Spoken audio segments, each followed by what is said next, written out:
এককভাবে এই জুলাই ঘোষণাপত্র পাঠ করার সিদ্ধান্ত কোন সাহসে আপনারা নিলেন?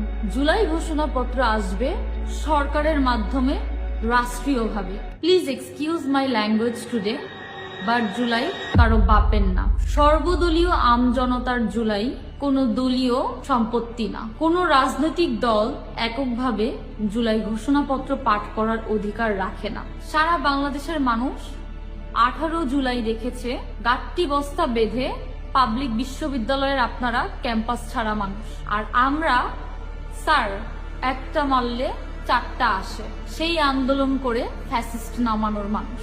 কাদের স্টেক আপনারা বাদ দিচ্ছেন?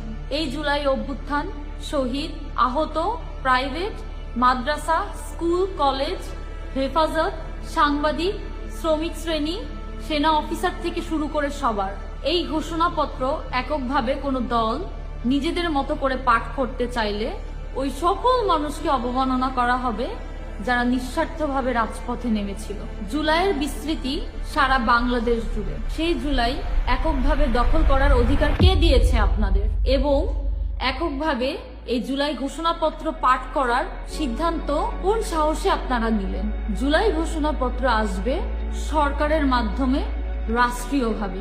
এবং জুলাই ঘোষণাপত্র থাকতে হবে সংবিধানের মধ্যে সমগ্র বাংলাদেশকে নিয়ে। সুতরাং জুলাই চেতনাকে বিক্রি করে রাজনৈতিক ফায়দা হাসিল বন্ধ করুন। এসব সুবিধা অর্জনের জন্য জুলাইয়ের প্রতি মানুষের অনীহা সৃষ্টি এবং জুলাইকে প্রশ্নবিদ্ধ করা থেকে আপনারা বিরত থাকুন। আমাদের শহীদ এবং আহত ভাইদের কষ্টে অর্জিত জুলাই সারা বাংলাদেশের সকলের মনে জারি থাকুক এবং জুলাইয়ের প্রতি ভালোবাসা সারা জীবন অটুট থাকে।